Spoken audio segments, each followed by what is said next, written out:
Okey, Assalamualaikum. Hmm.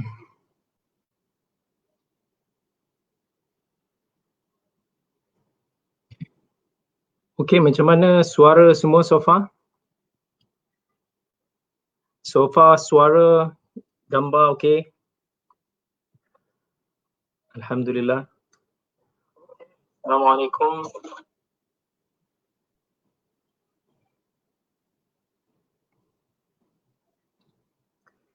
Okey, macam mana gambar semua okey?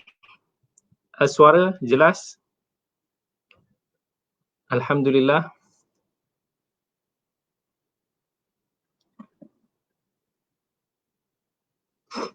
Okey. Baik, insya-Allah malam ini kita akan berkuliah tentang satu topik yang mungkin jarang kita perkatakan, iaitu topik yang berkaitan dengan matematik hadis. InsyaAllah kita akan bagi masa sikit, mungkin kita bagi dalam 2-3 minit lagi sebelum kita insyaAllah kita start.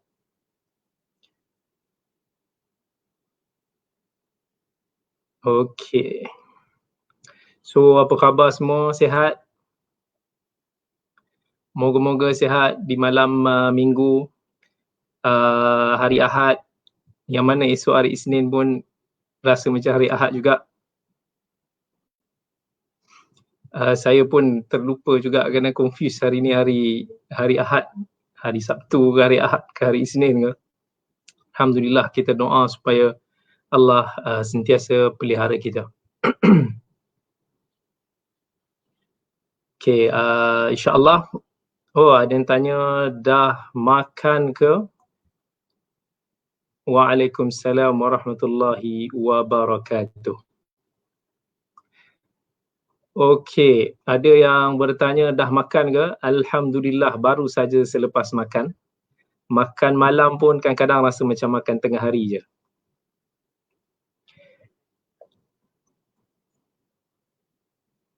Baik, insya-Allah sebentar lagi kita akan start. Kita akan bersiaran insya-Allah.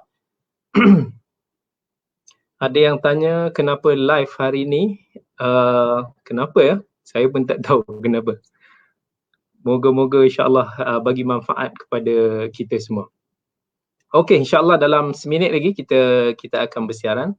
Alhamdulillah, yang bertanya sihat. Alhamdulillah sihat. Setakat ni alhamdulillah sihat.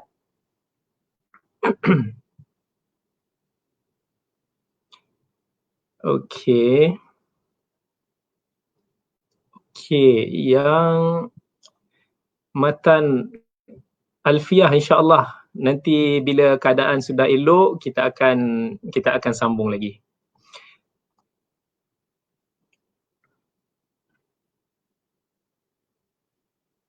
Okey. Masya-Allah, kita ada sahabat kita daripada Melbourne. Clear, alhamdulillah, Abang Jafni. Moga-moga Abang Jafni, sekeluarga dan sahabat-sahabat di Melbourne sihat-sihat. Alhamdulillah. Saya pun tak pasti pukul berapa di sana. Terima kasih kerana menonton daripada jauh.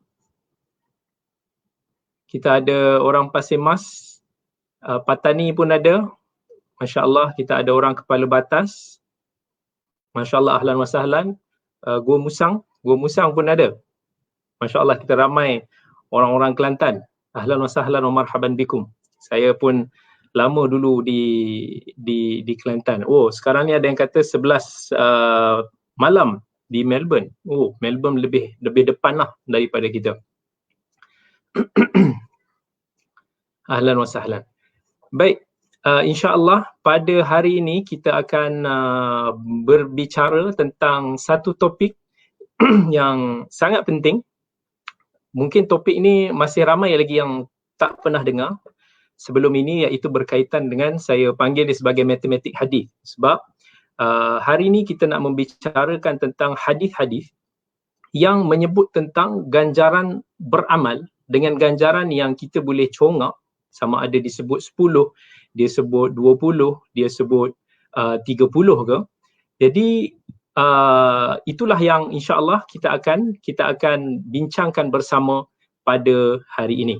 Tapi sebelum kita mulakan kita punya hadis-hadis tersebut, yang mana hadis-hadis tersebut adalah hadis-hadis yang pernah diulas oleh ataupun pernah ditulis asalnya dalam satu penulisan kecil oleh Syekh Abdul Razak Badr, anak murid kepada Syekh Abdul Muhsin Abbad yang berada di Madinah Al-Munawwarah.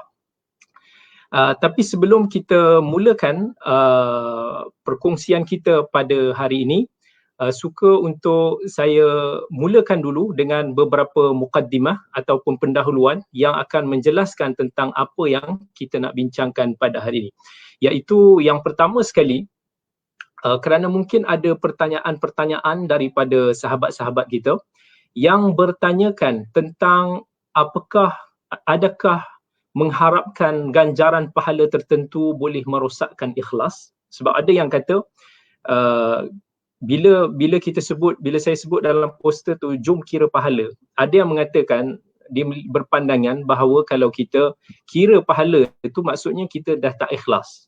Maksudnya apa yang dia orang faham, kalau kita ikhlas adalah kita tak berkira langsung dan kita tak, seolah-olah kita tak mengharap pun daripada ganjaran-ganjaran yang telah disebutkan di dalam hadis tersebut. Jadi bila saya menjawab tentang persoalan ini, insya-Allah saya akan utarakan juga tentang hikmah-hikmah di sebalik hadis-hadis yang menyebut tentang ganjaran tersebut, insya-Allah. Baik, sebelum tu kita kena faham tentang apa yang dimaksudkan dengan ikhlas. Yang ini penting bila kita nak cerita tentang ikhlas, sangat penting untuk kita tahu apa yang dimaksudkan dengan ikhlas, kerana salah faham tentang pengertian ikhlas akan membawa kita kepada salah faham kita dalam memahami konsep beramal. Baik, para ulama rahimahullah dia menyebut tentang definisi ikhlas. Yang ini sebagai mukaddimah yang pertama. Iaitu para ulama sebut antara definisinya sarful amali mutaqarriban bihi ila Allah wahdah la riya'an wala sum'ah. Iaitu bila mana kita tujukan amalan kita ini untuk mendekatkan diri kita kepada Allah yang esa tanpa ada elemen-elemen riak, maksudnya untuk nak menunjuk, dan tanpa ada elemen-elemen sum'ah, iaitu elemen yang nak menjaga ataupun nak menonjolkan kebaikan kita, reputasi kita. Wala talaban lid dunya, dan bukan juga kita melakukan amalan tersebut untuk mendapat habuan dunia. Wala tasannu'an lil khalq, dan bukan sekadar berpura-pura untuk nak buat di hadapan orang supaya orang nampak kita, pada hakikatnya kita tak mau melakukan amalan tersebut. Wa innama yarju bihi thawabullah. Yarju bihi thawabullah, iaitu kita nak daripada amalan tersebut ganjaran daripada Allah Ta'ala. Yang ini noktah penting untuk kita faham. Wa yukhsha iqabuhu wa yatma'a fi ridah. Dan kita, kerana kita khawatir tentang ancaman jika kita meninggalkan amalan tersebut dan kita mahukan keredaan Allah. Jadi daripada ta'rifan ulama ini kita boleh faham bahawa ikhlas itu adalah kita mengharapkan apa yang ada di sisi Allah Azza wa Jal. Sama ada ganjarannya, apa sahaja yang telah dijanjikan kepada kita, semua itu adalah ikhlas kepada Allah. Jadi kalau sekalipun kita berkira-kira dengan hadis-hadis yang nanti kita akan bacakan, seolah-olah contohnya kalau kita salat berjamaah itu disebut dalam hadis sahih 25 kali ganda ataupun dalam riwayat 27 kali ganda lebih baik daripada kita salat bersendirian. Adakah tidak ikhlas bila mana kita salat berjemaah demi nak mendapatkan pahala gandaan tersebut? Adakah tidak ikhlas bila mana kita salat di Masjidin Nabawi umpamanya, yang Nabi SAW sabdakan bahawa salat di masjid aku ini, iaitu Masjid Nabawi, bersamaan dengan 1000 kali salat di tempat lain. Jadi kita pun kalau kita ada peluang, kita selalu pergi salat di Masjid Nabawi umpamanya, kerana kita nak mendapatkan gandaan pahala tersebut. Semua itu termasuk di dalam keikhlasan kita beramal. Kerana apa? Sebab kita nak yarju bihi thawabullah, kerana kita mengharapkan daripada amalan kita tersebut, iaitu apa dia? Ganjaran ataupun apa pahala daripada Allah Azza wa Jalla. So itu sangat penting. Jadi apa pun kalau Allah Azza wa Jal sebut ataupun dalam hadis pun sebut tentang ganjaran-ganjaran tertentu dan kita nakkan ganjaran tersebut dan kita happy kerana kita nak pahala yang Allah telah janji tersebut, tidak merosakkan keikhlasan kita. Dan itu adalah satu-satunya yang akan menyelamatkan kita daripada kesesatan syaitanir rajim, yang mana di dalam Al-Quran syaitan dah berjanji, qala fa bi'izzatika la ughwiyannahum ajma'in illa ibadaka minhumul mukhlasin. Yang syaitan ini dia telah bersumpah dengan kemuliaan Allah, kemuliaan Tuhan, dia akan memesongkan semua manusia kecuali siapa? Illa ibadaka minhumul mukhlasin, kecuali mereka yang ikhlas dalam beribadah kepada Allah Azza wa Jalla. Jadi kenapa kita perlu tahu ganjaran-ganjaran yang nak disebutkan ni, ataupun kita kata apakah hikmah di sebalik Nabi SAW menyebut tentang pahala-pahala tertentu ketika kita beramal.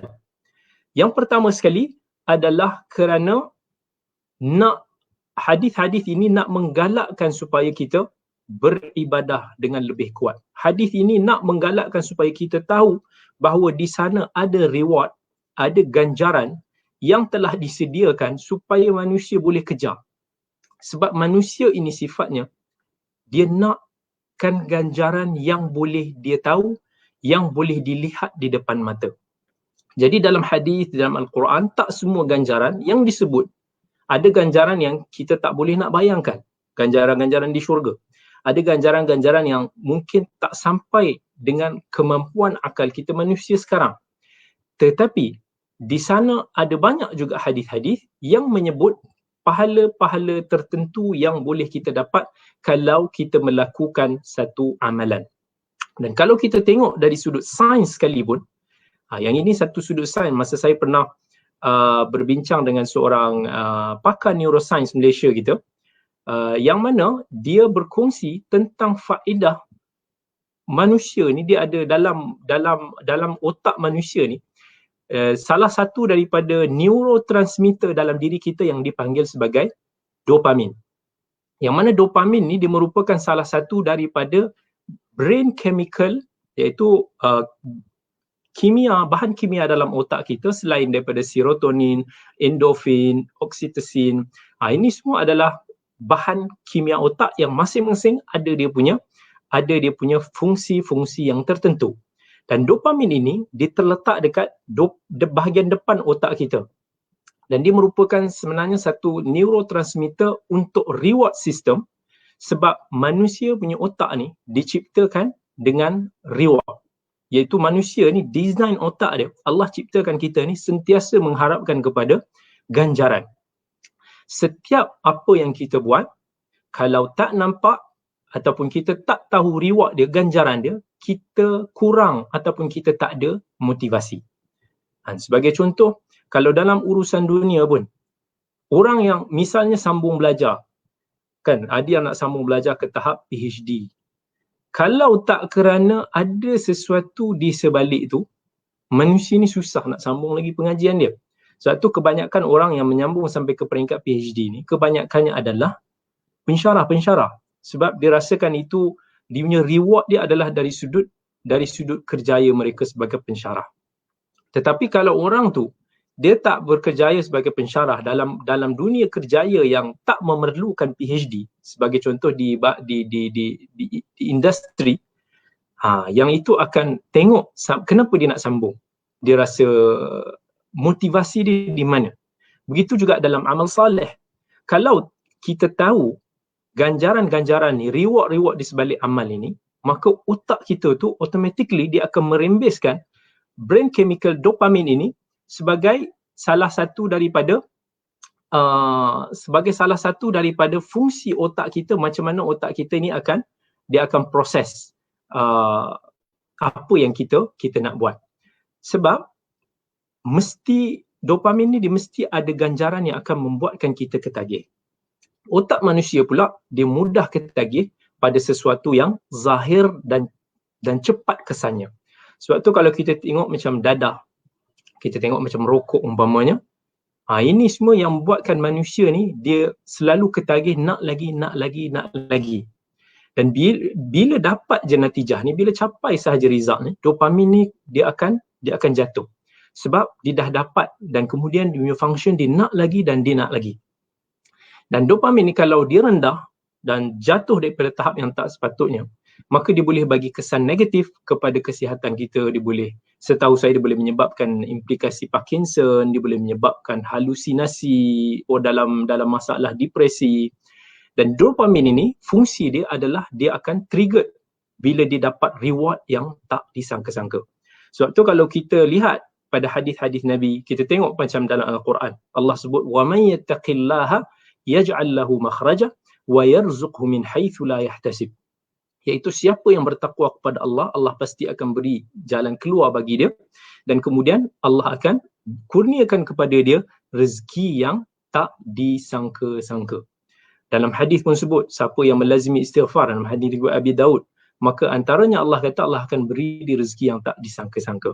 Sebab rezeki yang tak disangka-sangka ni lah yang akan triggerkan dopamin dalam brain kita untuk kita selalu nak lagi buat amalan tersebut sampai kita ketagih dalam beramal. Jadi apa Allah ajar daripada ganjaran yang disebutkan, contohnya ganjaran yang kita tak nampak tapi paling besar dan nikmat yang kita semua harapkan, iaitu melihat Allah Rabbul Alamin dan kita mendapatkan syurganya.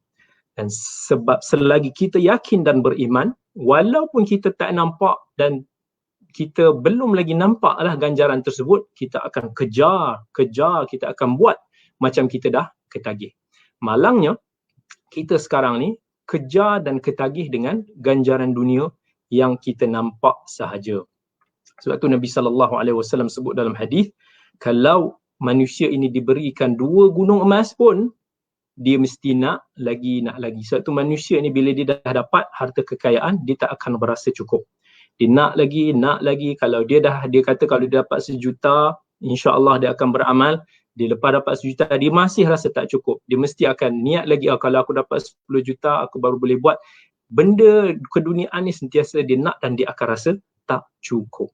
Itu pentingnya hadis-hadis yang berbentuk targhib, iaitu hadis-hadis yang berbentuk motivasi, galakan supaya kita melakukan amalan. Dan poin yang kemudian yang ingin saya ingin bahaskan pada malam ini, iaitu mukaddimah yang kedua berkaitan dengan hukum beramal dengan hadis dhaif dalam bab-bab beramal sebegini. Sebab inilah bahagian bab yang sangat penting.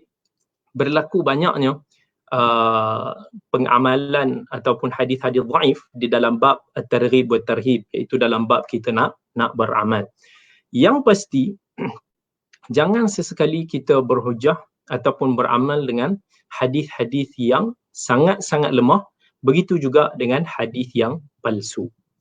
Okay, dalam ilmu hadis selalu diceritakan tentang kisah yang dinukilkan daripada Al-Imam Ahmad bin Hanbal yang meninggal tahun 241 Hijrah, dan sahabatnya Yahya bin Ma'in meninggal tahun 233 Hijrah, yang mana mereka berdua ni adalah sahabat yang baik. Dan Ibnul Jauzi dalam kitab Al-Mawdu'at pun dia ada menukilkan kisah ini yang menceritakan tentang macam mana hadis-hadis riwayat ini selalunya mengandungi unsur-unsur pemalsuan daripada para penceramah. Jadi satu hari itu mereka berdua ni solat di masjid, kemudian mereka menyebut tengah solat tu dia dengar seorang penceramah masa tu dibacakan satu hadis yang dikatakan hadis tentang fadilat kelebihan kalimah la ilaha illallah. Katanya man qala la ilaha illallah, siapa yang menyebut la ilaha illallah, maka Allah akan menciptakan daripada setiap kalimah la ilaha illallah akan diciptakan 70,000 ekor burung. Dan daripada setiap burung itu mengandungi 70,000 kepala. Dan daripada setiap 70,000 kepala itu mengandungi 70,000 paruh. Dan setiap paruh itu mengandungi 70,000 lidah. Dan setiap lidah itu akan memohonkan keampunan kepada orang yang mengucapkannya sebanyak 70,000 kali. Banyak ni. Jadi bila ni penceramah tu kata dia nak galakkan orang buat baik. Dan kadang-kadang sifir manusia kita ni sebahagian kata apa? Alah, apa salahnya nak buat benda baik? Dia nak suruh orang buat baik pun, dia nak suruh orang berzikir pun. Yang ni datang tiba-tiba datang puak-puak ni tiba-tiba asyik duk kata hadis ni palsu, hadis dhaif, macam tak nak galakkan orang beramal. Kita galakkan orang beramal. Tetapi at least telitilah sumbernya, telitilah statusnya. Jangan ambil mudah dalam benda-benda ni. Imam Ahmad Yahya bin Ma'in bila dia dengar macam tu, sebab penceramah tu bagi tahu dia dengar hadis ni daripada Imam Ahmad dan daripada Yahya bin Ma'in. Which is diorang berdua ni tak pernah meriwayatkan hadis tersebut. Jadi lepas tu diorang pun tanya kepada penceramah tu, dia kata anta haddatsahu bihadha? Kamu ke yang cerita pasal hadis ni?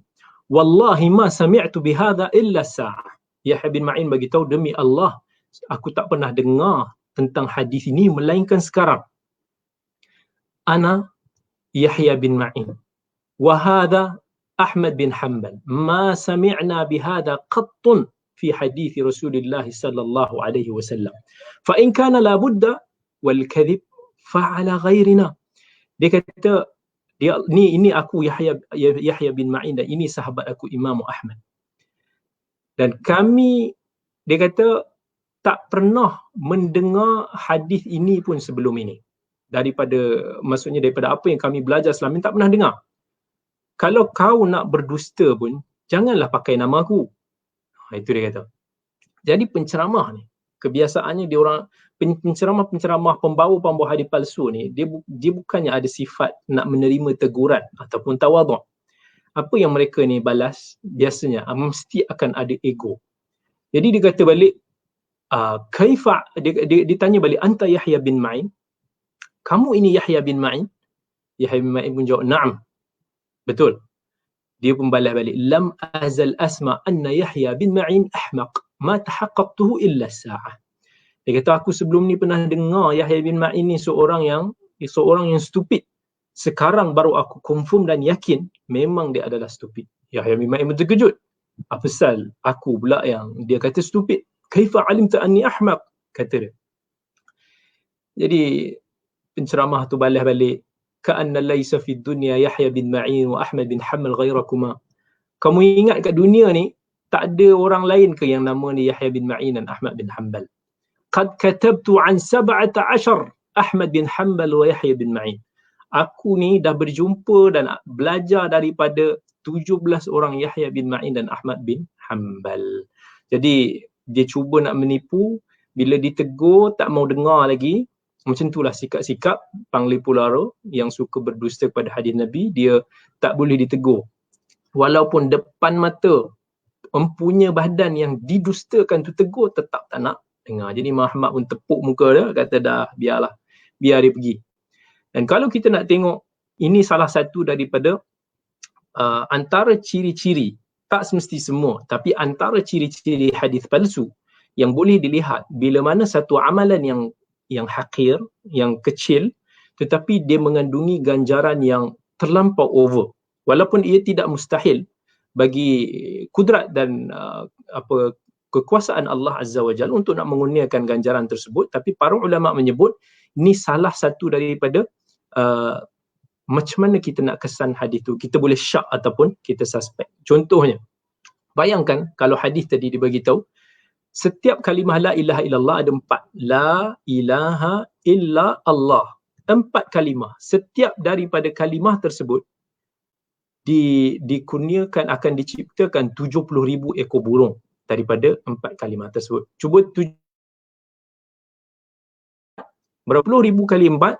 70 kali 4, 28. So dia punya jawapan ni adalah 280,000 ekor burung daripada satu kalimah la ilaha illallah.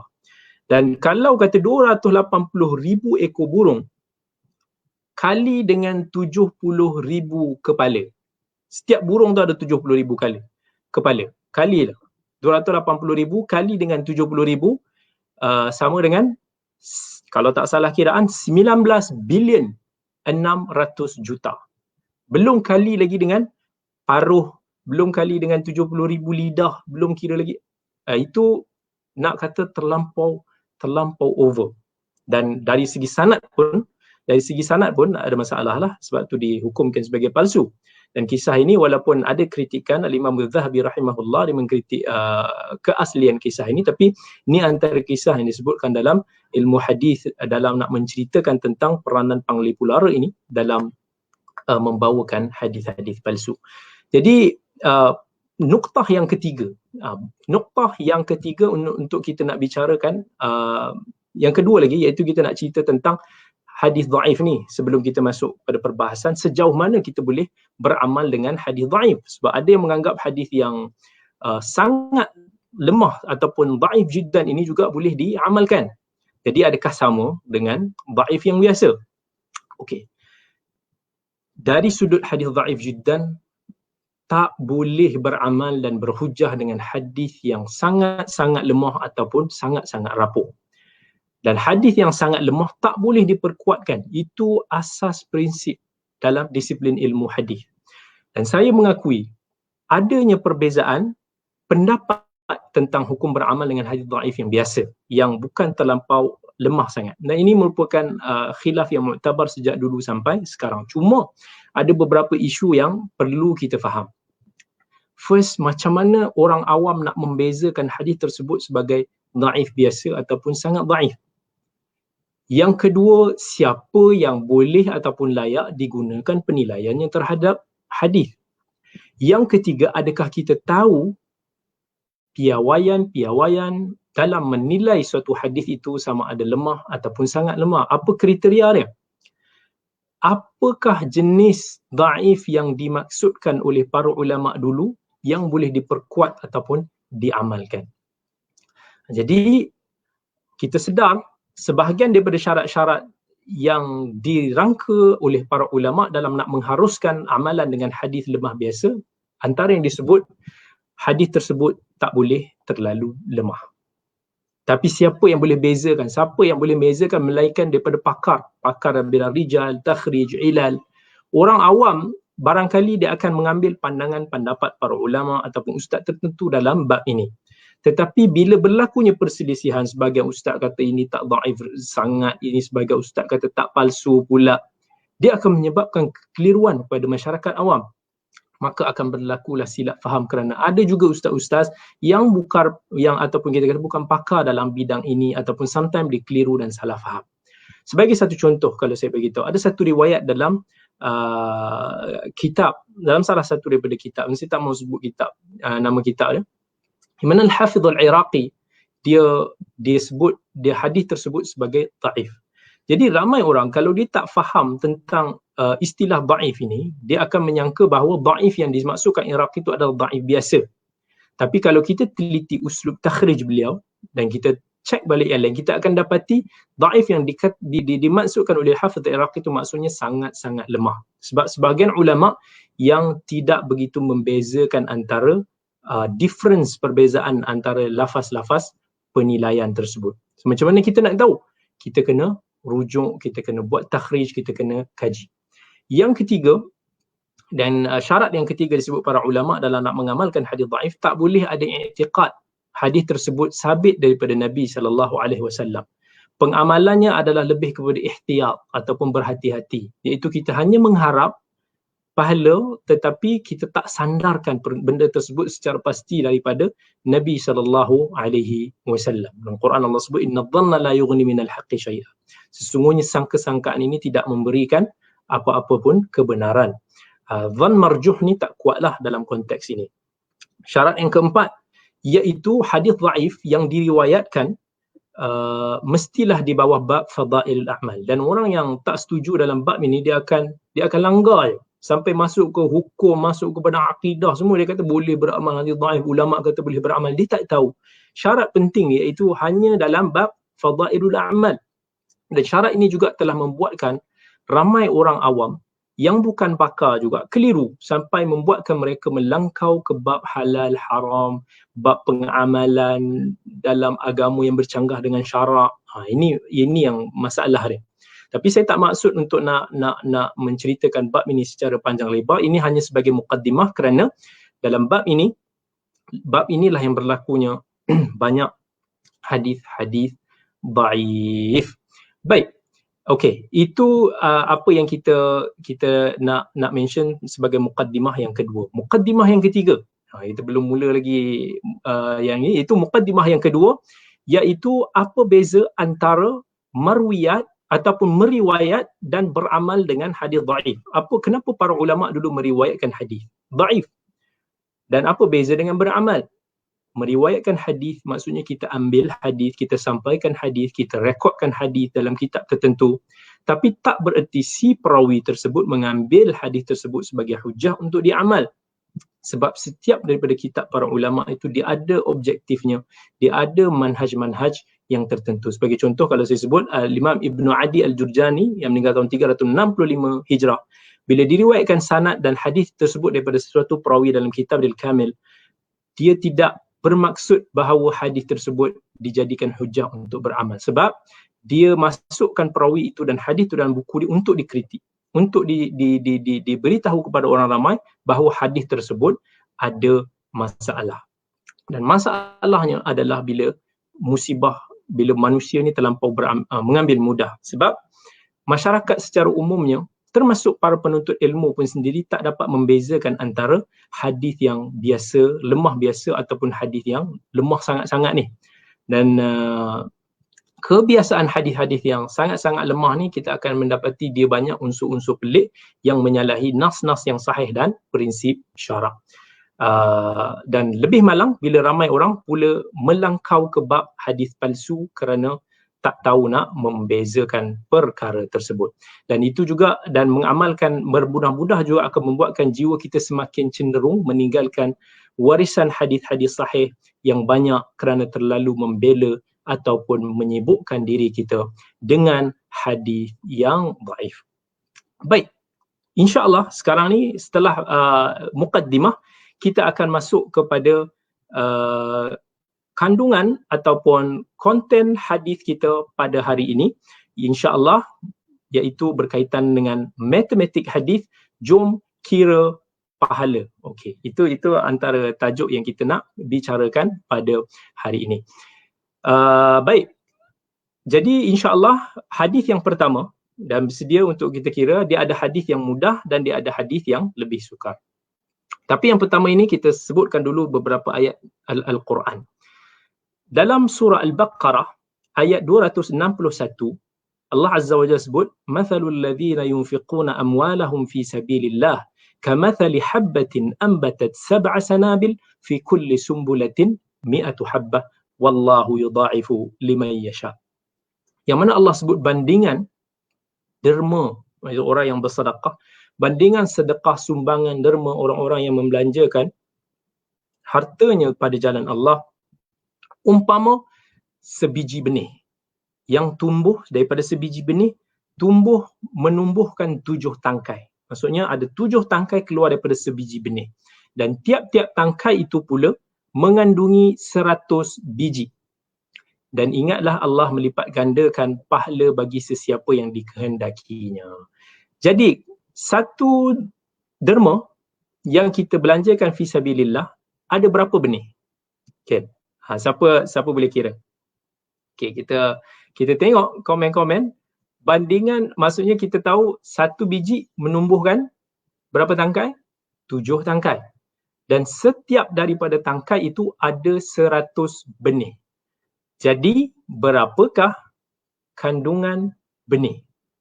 Berapa benih yang adalah dalam setiap sedekah kita?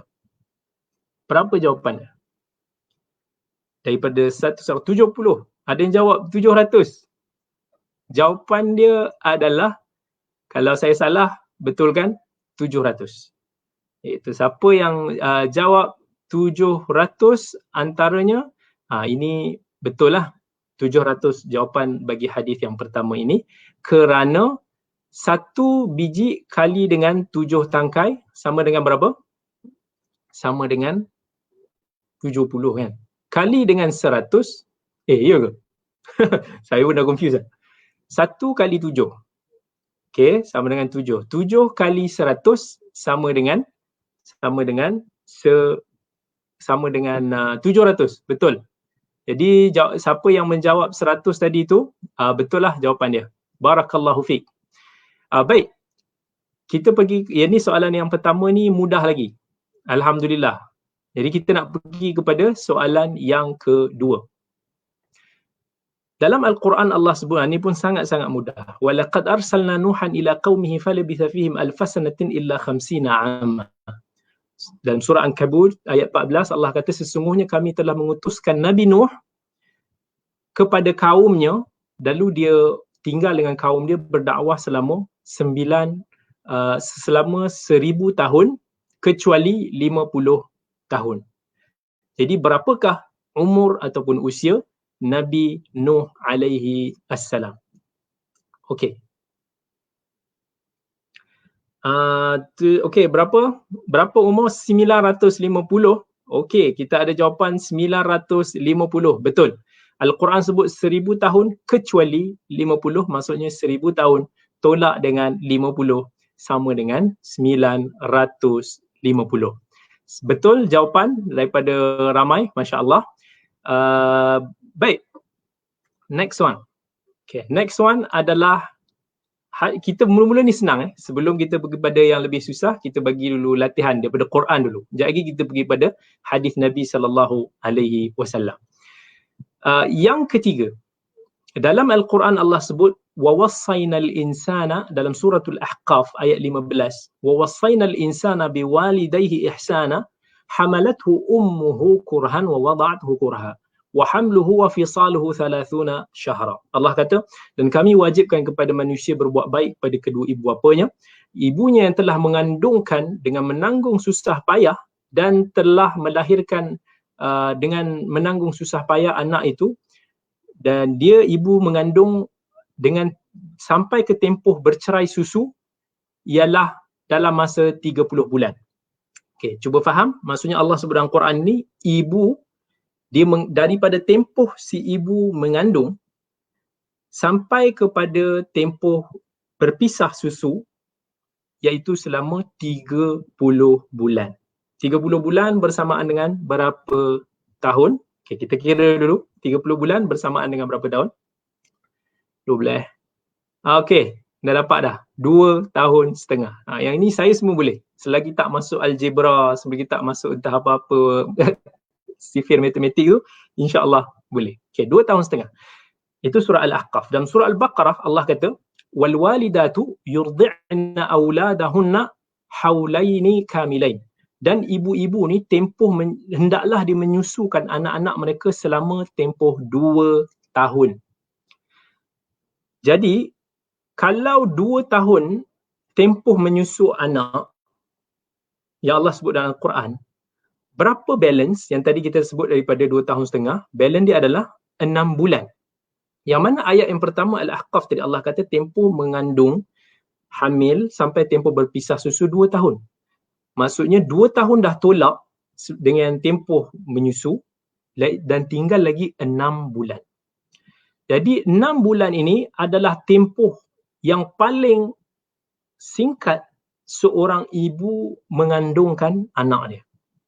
Dan daripada inilah, ayat inilah para fuqaha, ini kita tak nak cerita detail, tapi para fuqaha diistinbat anak-anak dalam isu bab nak binkan anak kan. Dalam isu ni benda ni pernah kecoh dulu di Malaysia, dan kita pernah bincang di Perlis, pernah bincang di wilayah persekutuan, walaupun dalam bab ini kedua-dua negeri tidak bersependapat.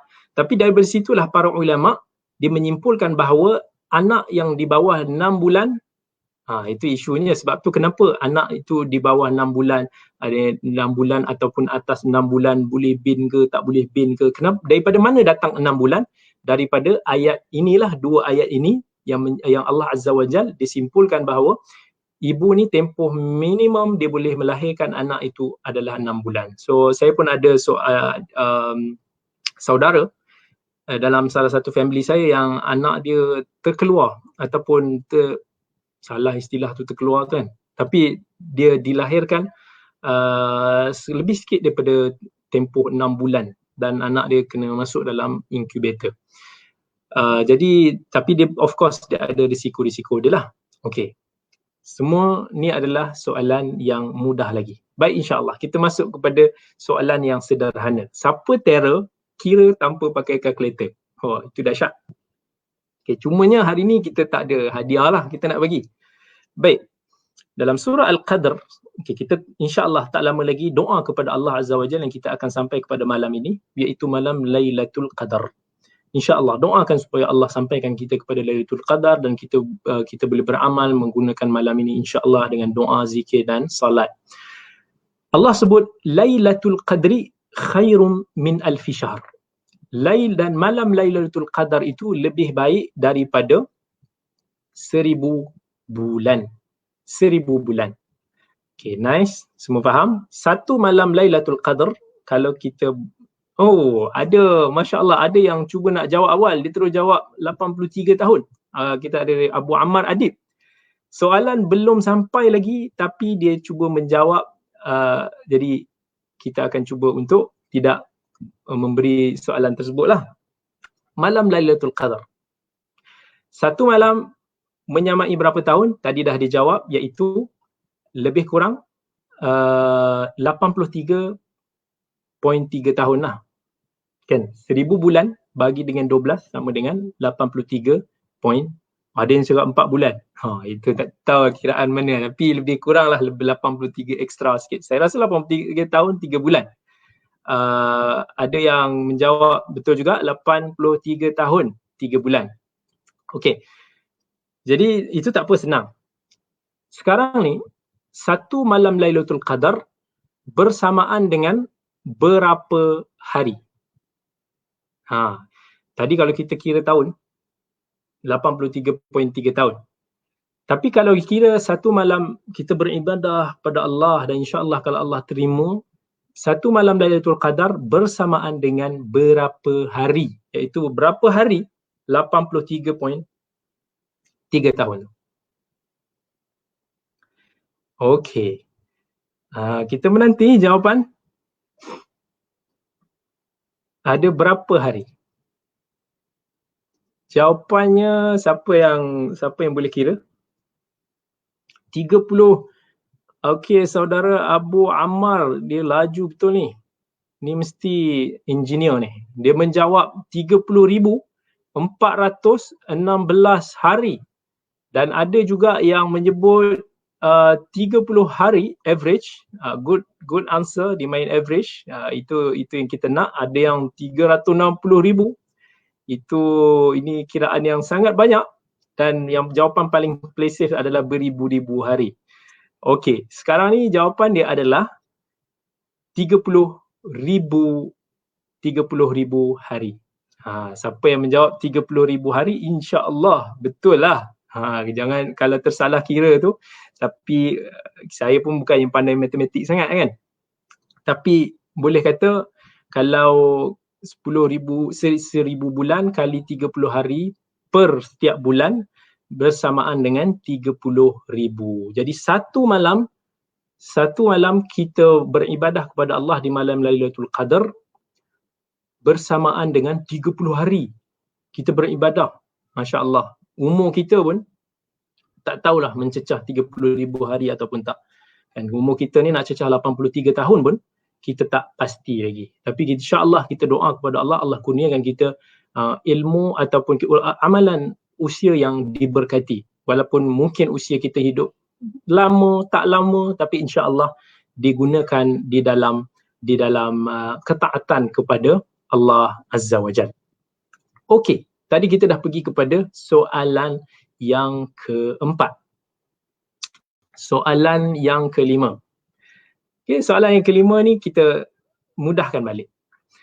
Iaitu dalam Al-Quran suratul Kahf, Allah menyebut walabithu fi kahfihim 300 sinina wazdadu tis'a. Dan ashabul kahfi ni dia tinggal dan tidur di dalam gua selama 300 tahun dan 9 lagi. Allah kata 300 tahun dan 9 lagi. So berapa hari Ashabul Kahfi ni tertidur di dalam gua? Okay. 309 ya, betul. Jawapannya adalah 309 tahun. Saya dah kata jawapannya ni mudah saja. Okey, tak apa. Kita insya-Allah kita ada lebih daripada 20 soalan pada hari ini. Jadi insya-Allah kita akan lalu sikit-sikit dan kita akan ambil faedah daripada hadis-hadis yang akan disebutkan. Soalan yang ke-6. Daripada hadis An Abdullah bin Zubair qala Rasulullah sallallahu alaihi wasallam salatun fi masjid hadha afdalu min alfi salatin fi ma siwahu min al-masjid illa al-masjid al-haram wa salatun fil masjid al-haram afdal min 100 salatin fi hadha. Iaitu dalam hadis Abdullah bin Zubair, Nabi sallallahu alaihi wasallam sebut salat di masjid aku ini lebih baik daripada salat di masjid-masjid yang lain dengan kadar 1000 salat. Okey, semua faham? Solat di Masjid Nabawi lebih baik daripada 1000 kali 1000 solat di masjid yang lain. Kecuali Masjid Al-Haram, yang mana Nabi bagi tahu Masjidil Haram ini lebih baik 100 kali daripada masjid aku ni. Soalan dia, berapakah kelebihan salat di Masjidil Haram berbanding dengan masjid-masjid yang lain selain daripada Masjidil Nabawi? Laju betul lah terus menjawab ni. Masya Allah, ada yang terus menjawab 100,000. Nah, ini memang orang yang mungkin Masya Allah selalu pergi ke umrah. Masya Allah, tabarakallah. Jadi dia tahulah ganjaran ni. Jadi dalam hadis ni Nabi SAW cuba main matematik sikit. Nabi SAW dia tak sebut terus solat di Masjidil Haram di Makkah itu 100,000 kali lebih baik daripada solat di masjid lain kecuali Masjid Nabawi. Tapi Nabi buat mula-mula solat di Masjid Nabawi 1000 kali lebih baik daripada tempat yang lain. Tapi solat di Masjidil Haram 100 kali lebih baik daripada masjid aku. Jadi seolah-olah kena kalilah 1000 kali solat di Masjid Nabawi kali dengan 100 solat di Masjidil Haram. Maksudnya salat di Masjidil Haram lebih 100,000 pahala ataupun menyamai 100,000 kali lebih baik daripada tempat-tempat lain. Okey, masya-Allah. Jadi insya-Allah kalau ada peluang lepas habis tempoh ni ada rezeki, kita pergi solat di sana baik-banyak dan nikmat bagi orang-orang yang berada di masjid di Mekah, di Madinah, yang mana solat-solat mereka insya-Allah kalau mereka jaga menunaikan hak solat dengan sebaik-baiknya, dia orang dah potong kita lah. Kita tak boleh buat apa. Hadza fadlullah yu'tihi man yasha. Jangan kita kata tak acilah dia orang duduk Mekah, Madinah bolehlah dapat pahala banyak. Ini semua adalah tergolong dalam kelebihan yang Allah telah kurniakan kepada hamba-hamba dia yang terpilih. Okey, sekarang ni kita masuk yang susah sikit. Bagi saya susah sikit. Tapi bagi engineer-engineer di luar sana ni mungkinlah mudah. Baik, hadis yang ke-7. Daripada Abdullah bin Amr bin Al-As, daripada Nabi sallallahu alaihi wasallam, Nabi sallallahu alaihi wasallam bersabda, khaslatani aw khallatani la yuhafizu alaihima 'abdun muslim illa dakhala al-jannah. Huma yasir wa man ya'malu bihima qalil يسبح في دبر كل صلاة 10 ويحمد 10 ويكبر 10 فذلك 50 و100 باللسان و1500 في الميزان ويكبر 34 إذا أخذ مضجعه ويحمد 33 ويسبح 33 فذلك 100 باللسان و1000 في الميزان فلقد رأيت رسول الله صلى الله عليه وسلم yaqiduhunna fi yadihi. Hadis riwayat Abu Dawud, At-Tirmidzi dan Ahmad. Baik, dalam hadis ini okey, saya tengok ada jawapan-jawapan yang dah masuk. Dia kata Nabi SAW sebut dua amalan ini yang mana siapa Nabi SAW bagi tahu dua amalan ni kalau seorang muslim itu menjaga dua amalan ni, insya-Allah dia kata dia akan masuk syurga. Huma yasir, dua-dua amalan ini ringan dan siapa yang melakukannya tidak susah, sangat ringan tapi dapat ganjaran syurga. Apa ganjaran dia? Apa kira kata amalan tersebut? Nabi SAW berkata selepas salat dia bertasbih 10 kali dia bertahmid, maksudnya subhanallah 10 kali, dia bertahmid alhamdulillah 10 kali, dan dia bertakbir 10 kali. Dan Nabi SAW bagi tahu yang demikian itu bersamaan dengan 150 di lidah kita, 150 di lidah kita, dan 1500 di timbangan. Boleh faham tak soalan ni? Kemudian dia bertakbir 34 kali bila mana dia nak tidur. Nak tidur kita takbir 34 kali, kita bertahmid 33 kali, kita bertasbih 33 kali, dan itu bersamaan dengan 100 di lidah dan 1000 di timbangan. Okey. So, boleh faham? Itu amalan dia. Jadi, soalan dia berapa ganjaran semua ni? Bagi kalau kita maintain, kita jaga untuk dua-dua zikir ini, iaitu zikir selepas salat 10 kali, 10 kali, 10 kali, subhanallah, alhamdulillah, Allahu akbar. Dan kemudian sebelum kita tidur, kita tasbih 33 kali, kita bertahmid 33 kali, dan kita takbir 34 kali. Dua-dua amalan ini, berapakah total ganjarannya? Masya Allah, laju betul. Ada yang menjawab 2,500. Masya Allah, Abu Ahmad Muhammad. Okey. Yang memang sangat-sangat laju. Masya Allah, ada yang dah cuba jawab. Jadi adakah jawapan-jawapan lain? Okey. First kali kita kira zikir selepas salat. 10 tasbih, okey, 10 tasbih tambah 10 tahmid tambah 10 takbir. Berapa? 10 tambah 10 tambah 10. 30 kali. Okey, 30 kali itu satu solat. Kalau kita setiap kali lepas salat kita sebut subhanallah, alhamdulillah, Allahu akbar masing-masing 10 kali. Kali 5 waktu solat seharian.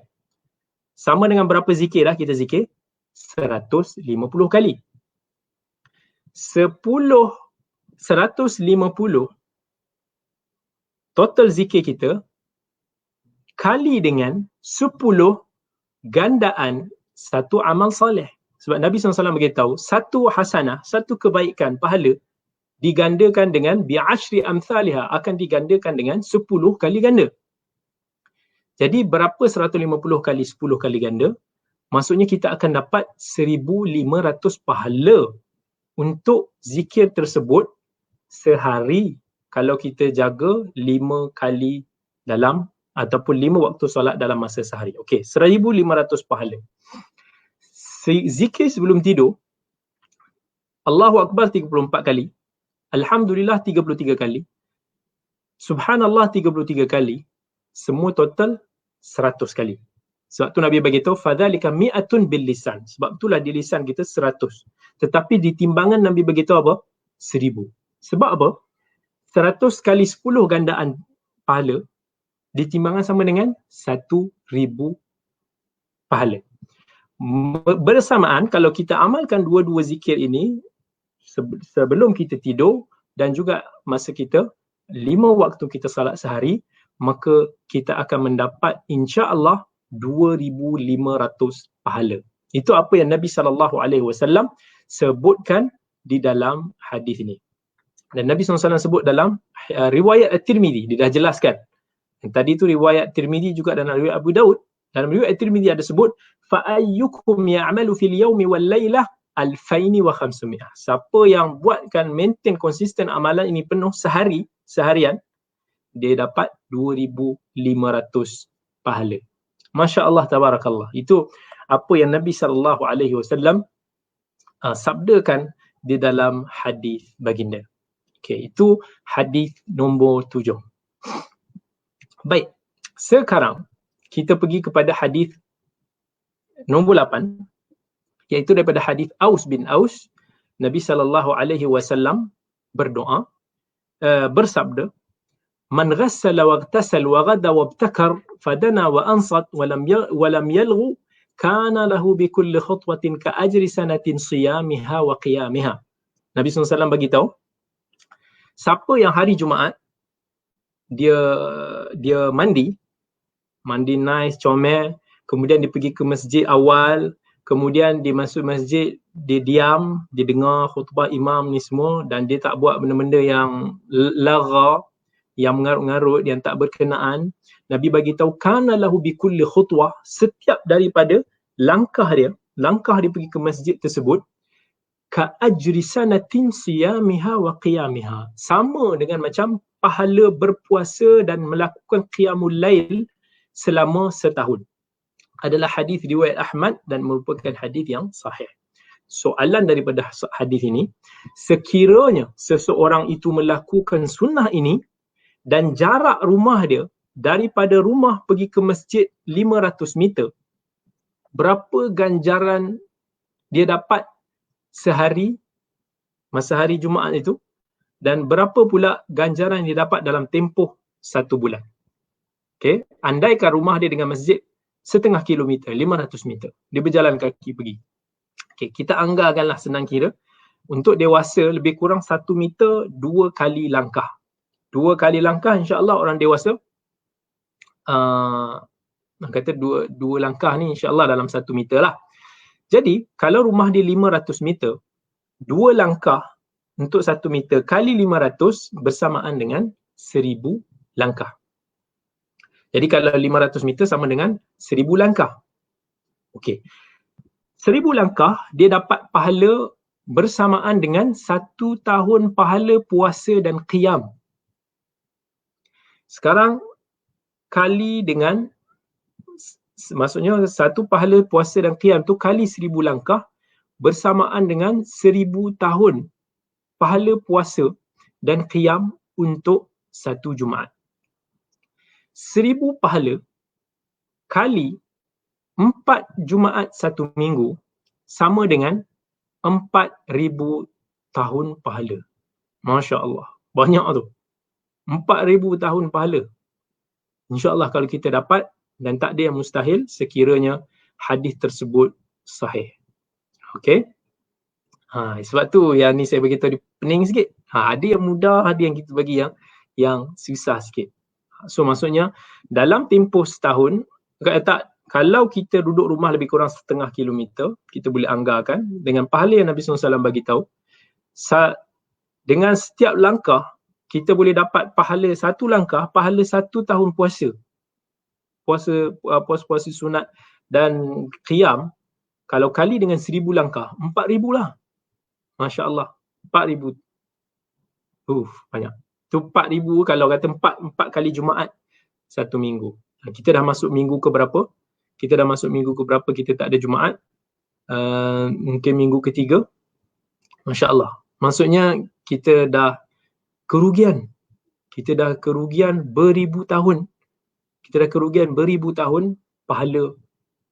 InsyaAllah moga-moga Allah tautkan hati kita semua di masjid, dan insyaAllah moga-moga Allah hilangkan wabak ini supaya kita dapat kembali ke masjid. Baik, hadis ke-9.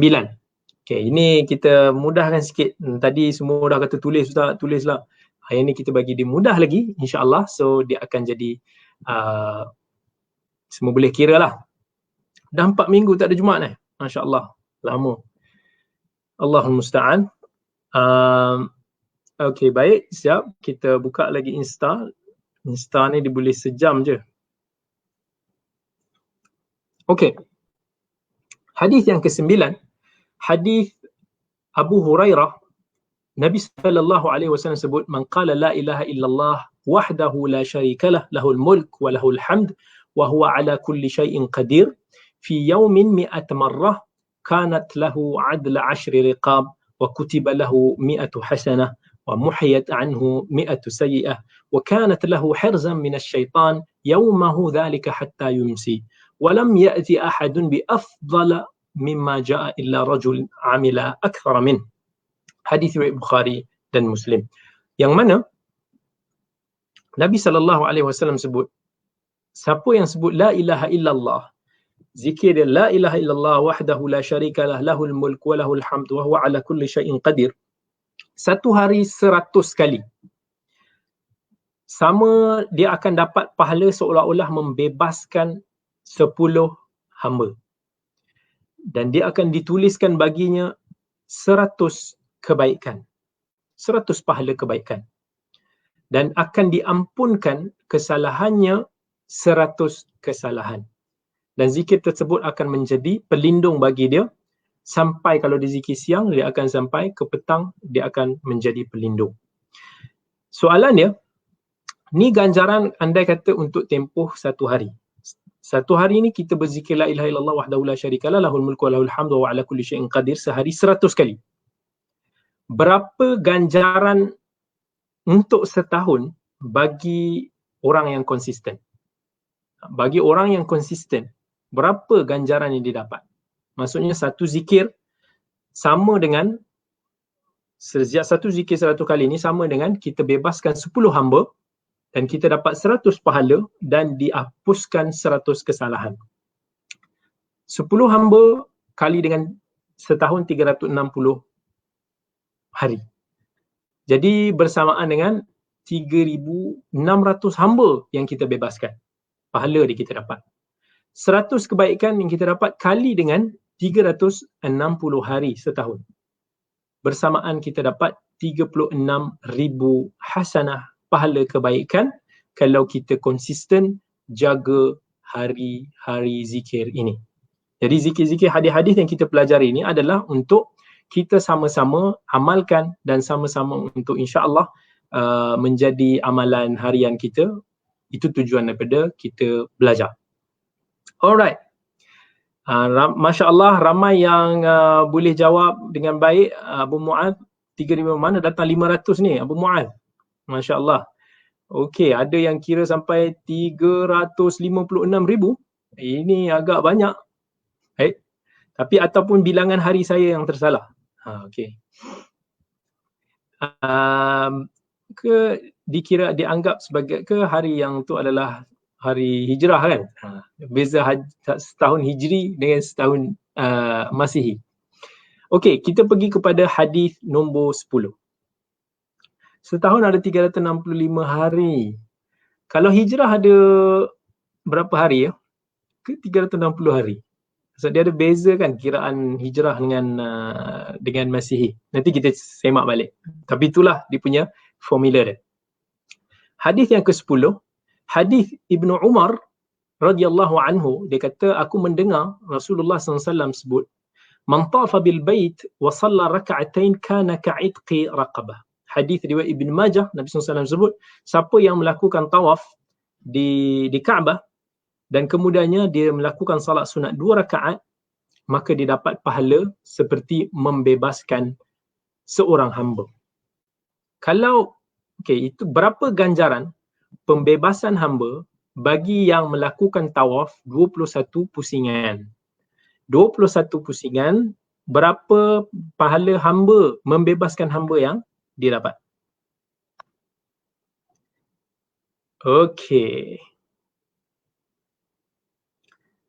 Dia buat tawaf 21 pusingan. Berapa pahala, berapa ganjaran pembebasan hamba? Seolah-olah dibebaskan berapa hamba? Satu tawaf. Okey, Masya Allah kita dah ada jawapan. Ada yang jawab 3, betul, Masya Allah. Sama, betul. Jawapannya adalah kita seolah kalau kita kita tawaf 21 pusingan, maksudnya kita buat 3 tawaf.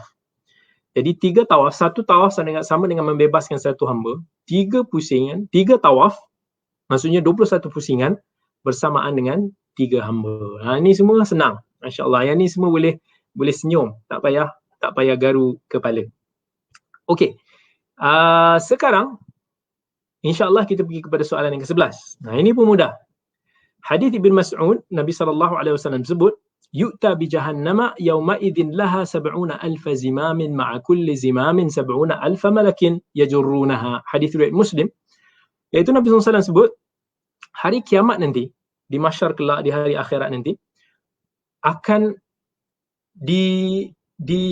diusung, dibawa oleh 70,000 ada maksudnya neraka jahanam ni akan dibawa dengan ditambat dengan 70,000 rantai yang mana setiap daripada rantai neraka ni akan ditarik oleh 70,000 malaikat. Soalan dia, berapa bilangan malaikat yang mengusung neraka jahanam pada hari kiamat nanti? Okey, kita tunggu soalan.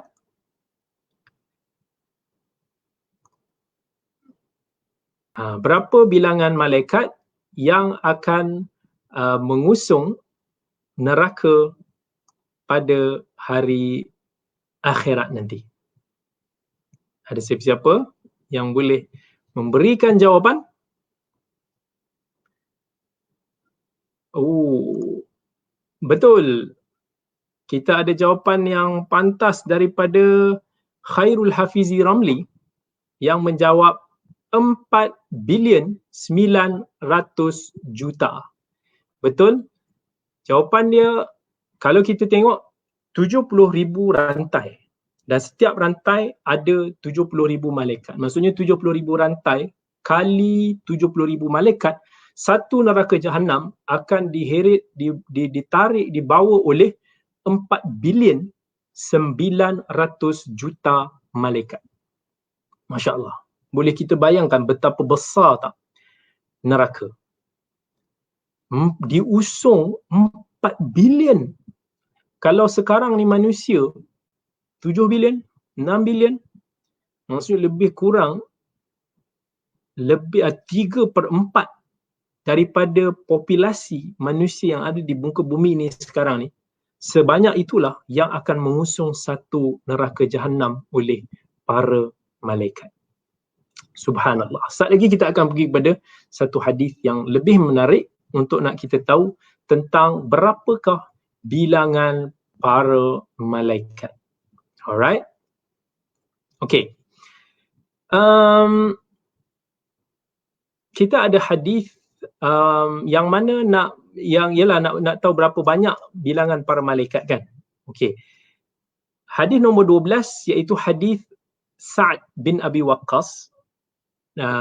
Nabi SAW sebut, "Aya'jizu ahadukum ay yaksiba kulla yawmin alfa hasanah?" Faqala rajulun min julasa'i, "Kaifa yaksibu ahaduna alfa hasanah?" Qala yusabbihu mi'ata tasbihah tuktabu lahu alfu hasanah aw yuhattu anhu alfu khati'ah. Riwayat Muslim. Nabi bagi tahu, tak mampu ke kamu nak dapat setiap hari 1,000 pahala kebaikan?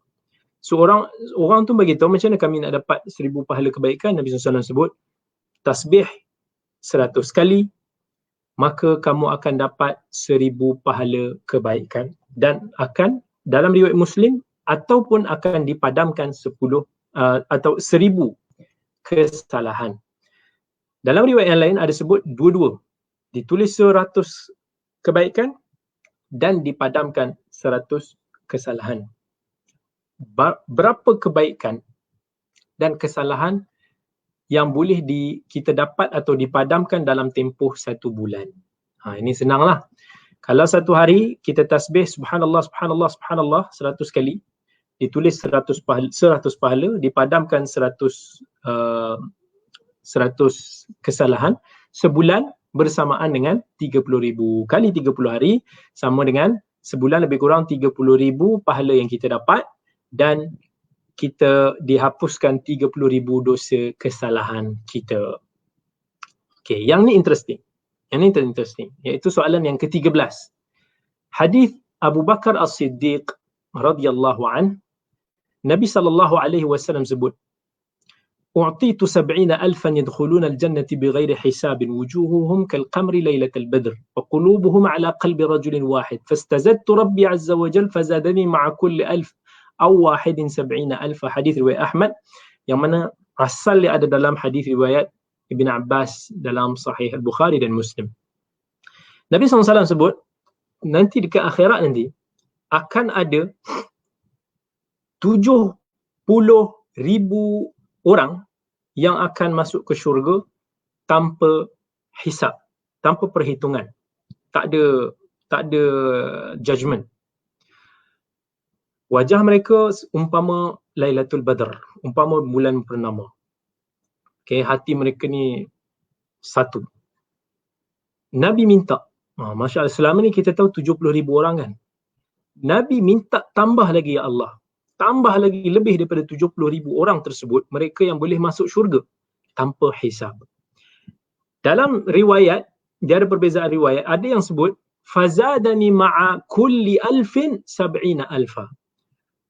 Ada riwayat sebut, Allah tambahkan, Allah makbulkan doa Nabi SAW, setiap 1,000 ditambah lagi 70,000. Dalam riwayat lain, fazadani ma'a kulli wahidin sab'ina alfa. Setiap satu Allah tambah lagi 70,000 kali. Maksudnya berapa ribu orang semua atas dua riwayat yang berbeza ni. Atas riwayat Allah bagi setiap 1,000 ni, Allah bagi tambah 70,000 lagi bagi setiap 1,000. Maka bilangan orang yang boleh masuk syurga tanpa hisab sebanyak 4,900,000 orang. Okay, 4,900,000 orang yang akan masuk syurga. Moga-moga kita tergolong dalam 4 juta ni. Kalau mungkin 70,000, kita rasa macam sikit sangat kan. Tak masuk kot. Bilangan sahabat Nabi pun mungkin dah 100,000 dah. Macam mana, ataupun boleh tak kita masuk? Orang-orang yang mujahidin fisabilillah pun yang dah terkorban pun dah berapa ratus ribu. Jadi tak boleh ke masuk dalam 4,900,000 orang ni? Itu atas riwayat yang pertama ni. Riwayat yang kedua tadi, setiap seorang Allah bagi tambah lagi 70,000. Jadi berapa? 4,900,000,000 orang yang masuk syurga tanpa hisab. Ini kita kata banyak je. Moga-moga mana-mana riwayat antara dua riwayat ni yang rajah, moga-moga Allah golongkan kita sebahagiannya daripada orang-orang yang boleh masuk syurga tanpa hisab. Allah Maha Pemurah, Allah Maha Pengasih. Hadis yang ke-14. Hadis Abu Hurairah radhiyallahu an, Nabi SAW sebut, yanzilu tabaraka wa ta'ala kulla laylatin ila sama'id dunya hina yabqa thuluthul laylil akhir yaqulu man yad'uni fa'astajiba lahu wa man yas'alu fa'utiyahu wa man yastaghfiruni fa'aghfira lahu, muttafaqun alaih. Nabi SAW sebut bahawa Tuhan kami turun setiap malam ke langit dunia ketika 1/3 malam akhir. Yang mana Allah Azza wa Jal sebut setiap malam, man yad'uni fa'astajibulah. Fa'astajibalah. Siapa yang berdoa kepada aku akan mustajabkan. Man yas'aluni fa'utiyah. Siapa yang minta kepada aku akan bagi. Wa man yastaghfiruni fa'aghfiralah. Siapa yang minta ampun kepada aku akan ampunkan. Hadis riwayat Bukhari dan Muslim. Kalau di Malaysia, anggarkan masuk maghrib pukul 7. Subuh masuk pukul 6. Bila bermulanya 1/3 malam akhir? Bila, kalau pukul 7 maghrib, pukul 6 subuh, bila bermulanya 1/3 malam akhir? Okay, so kalau pukul 7 sampai pukul 6, malam kita ada 11 jam. 11 jam bagi 3, setiap 1/3 sama dengan 3 jam, 3.7 jam. 3.7 jam kali 2, 7.4. Berbaki yang akhir sekali, iaitu boleh kita kata sab-sab-soy selepas pukul 2.30 pagi. Selepas pukul 2.30 pagi, waktu Malaysia ni adalah waktu 1/3 malam. Yang akhir, itulah waktu yang kita kena banyakkan doa kepada Allah. Kita kena bangun tahajud, kita bangun witir, doa, insya-Allah Allah akan mustajabkan doa kita selagi mana kita ikhlas. Okey, itu hadis ke-14. Hadis ke-15, yang ini nak tengok berapa bilangan malaikat. Dalam hadis Mi'raj riwayat Bukhari dan Muslim kan, ketika tu Nabi SAW diangkat naik ke Baitul Ma'mur. Kemudian Nabi SAW tanya kepada malaikat Jibril, hadzal Baitul Ma'mur. Jibril ni dia cakap, hadzal Baitul Ma'mur yusalli fi kulla yawmin 70,000 malak idza kharaju lam ya'udu ilaih. Baitul Ma'mur ni yang mana akan ada malaikat yang salat di situ 70,000 malaikat. Kalau malaikat ni 70,000 ni keluar, dia orang dah tak patah balik dah, tak masuk balik dah. Akan ada hari 70,000 malaikat baru yang akan salat. Betapa banyaknya malaikat yang kita nak itu memang tak terhitung, sebab kita tak tahu berapa bilangan hari yang telah ada, yang telah Allah ciptakan. Tapi kita ambil soalan yang kecil. Berapa bilangan malaikat yang masuk Baitul Ma'mur dalam tempoh seminggu, sebulan dan setahun? Kan?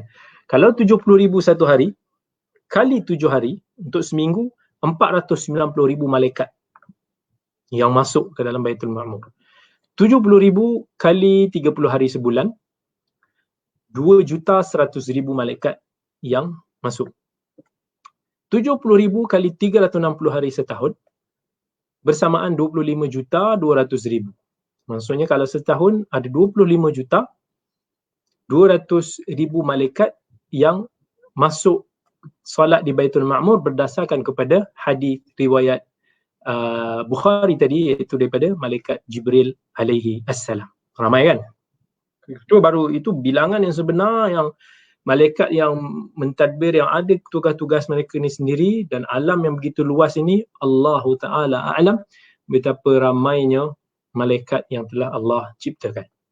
Hadis ke-16 daripada Imran bin Husain.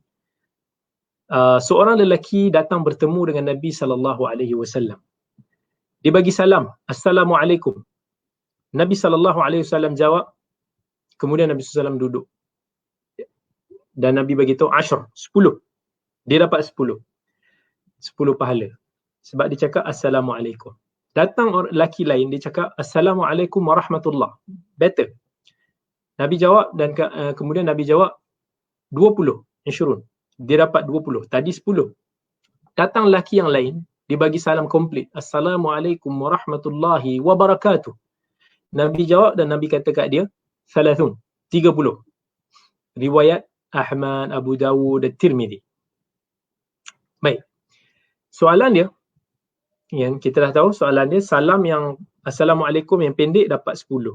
Assalamualaikum warahmatullahi dapat 20. Assalamualaikum warahmatullahi wabarakatuh dapat 30.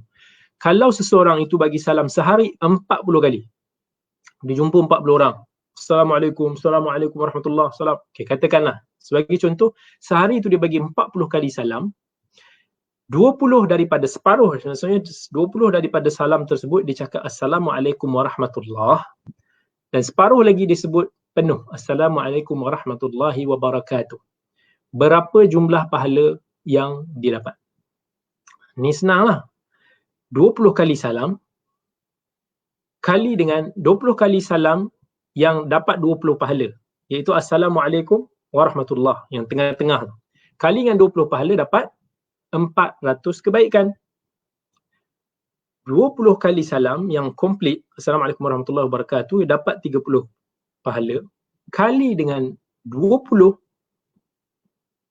okay, 30 pahala kali dengan 20 kali sama dengan 600 kebaikan. Kalaulah dia ucapkan 40 kali Assalamualaikum macam tadi itu, maka dia telah mendapat 1000 kebaikan. Masya Allah. Ini antara jawapan-jawapan yang betul. Masya Allah, ramai yang menjawab dengan jawapan yang betul. Baik, kita pergi kepada hadis yang ke-17. Senang. Bilangan takbir salat kita ada berapa sehari? Subuh pun ada berapa takbir? Berapa takbir yang sehari semalam? Kalau kita solat fardu, ni kita ambil solat fardu sahaja. Kalau tak miss lah. Kalau tak ada yang tinggal, tak ada keuzuran ke apa, solat yang sempurna, tak ada qasar apa, normal solat 5 waktu sehari semalam, kita telah bertakbir 94 kali. 94 kali. Berapa bilangan salat fardu, takbir fardu yang kita dapat dalam tempoh 1 tahun? 94 takbir kali dengan 360 hari sama dengan 33,840 takbir. Banyak tu kan? Banyak. Kita tak sedar setahun, kalau tak tinggal, kita dapat lebih daripada 33,000 kali takbir. Baik, hadis yang ke-18. Hadis Abi Sa'id dan hadis Abu Hurairah radhiyallahu anhuma, Nabi SAW sebut tentang kelebihan Subhanallah, Alhamdulillah, wa la ilaha illallah, Allahu Akbar. Nabi kata, siapa yang ucapkan Subhanallah, dia akan dituliskan 20 pahala dan dihapuskan 20 kesalahan. Dan siapa yang ucapkan Allahu Akbar, dapat yang sama. Dan siapa yang ucapkan La ilaha illallah, dapat yang sama. Dan siapa yang ucapkan Alhamdulillahi Rabbil Alamin daripada diri dia sendiri, ikhlas, dia akan dituliskan baginya 30 kebaikan. Yang tadi Subhanallah, Allahu Akbar, La ilaha illallah, masing-masing dapat 20 kebaikan dan dihapuskan 20 kesalahan. Alhamdulillah lebih sikit. Dia dapat 30 kebaikan dan dihapuskan 30 kesalahan. Hadis riwayat Ahmad. Soalan dia, kalau seseorang itu ulang 4 kalimat ini sebanyak 10 kali. Yang tadi tu, 1 kali je ulang tau. Kalau ulang 10 kali, berapa pahala yang dia dapat daripada zikir Subhanallah, Alhamdulillah, wa la ilaha illallah, Allahu Akbar. Kalau kata 10 kali dia ulang zikir ni. Dia 20 pahala tasbih, tambah 20 pahala takbir, tambah 20 pahala tahlil, dan 30 pahala tahmid. Semua sekali dapat 90. Ini yang normal. 90 zikir macam tadi kita bagi tahu, kebaikan ni akan digandakan 10 kali ganda. Itu kepermurahan Allah. 90 kali 10 kali sama dengan 900 kebaikan. Dan 900 kesalahan yang akan dipadamkan kalau kita mengucapkan zikir ini sebanyak 10 kali. Masya Allah, banyak. Okay, yang ni mudah. Dalam hadis doa untuk kita masuk pasar, dalam hadis Umar bin Al-Khattab, riwayat At-Tirmidzi, Nabi SAW sebut, siapa yang masuk pasar dizikir La ilaha illallah wahdahu la syarikalah, lahul mulku wa lahul hamdu wa huwa yuhyi wa yumitu wa huwa ala kulli syai'in qadir, ataupun La ilaha illallah wahdahu la syarikalah, lahul mulku wa lahul hamdu yuhyi wa yumitu wa huwa hayyun la yamut biyadihil khair wa huwa ala kulli syai'in qadir. Allah akan tuliskan kepadanya 1000 kebaikan, dia hapuskan 1000 kesalahan dan akan dibinakan syurga, rumah di syurga. Apa yang dimaksudkan dengan 1000 kebaikan? Maksudnya berapa pahala yang kita dapat dengan membaca zikir ini ketika masuk pasar? Alfa hasanah, maksudnya 1000 kali 1000, maksudnya sama dengan 1 juta. Kalau kita baca doa ini berdasarkan hadis riwayat Tirmidzi, kita akan dapat 1 juta pahala dan akan dihapuskan 1 juta kesalahan. Subhanallah, Allah yang Maha Pemurah lagi Maha Pengasih. Okey, kita pergi kepada hadis ke-20.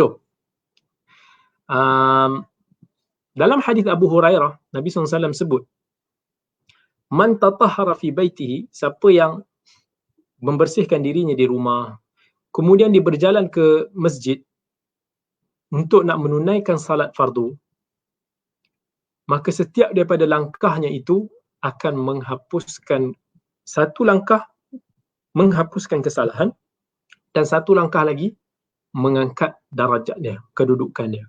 Hadis riwayat Muslim, dalam hadis riwayat Ahmad ditambah pergi dan balik. Pergi dan balik 1 langkah dapat pahala, 1 langkah padam dosa kita. Soalan dia, kalau andai kata Ali tinggal 1 kilometer jaraknya daripada masjid, berapa ganjaran yang dia akan dapat untuk 5 waktu solat? Okay, katakan Ali tak pernah meninggalkan solat 5 waktu di masjid dan jarak rumah dia ke masjid 1000 kilometer. Tadi kita bagi tahu 1 kilometer sama dengan 1000 meter. Dan 1 meter lebih kurang 2000 langkah lah. Okay, kita senang kira 2 langkah untuk 1 meter.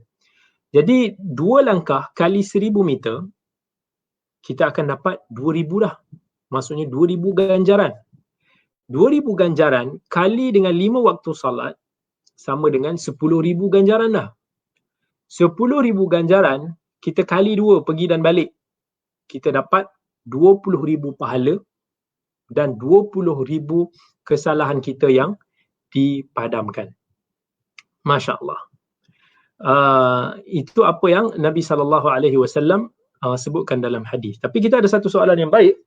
Dia ditanya oleh Abdul Karim Rani, dia kata, kalau naik kenderaan macam mana Ustaz?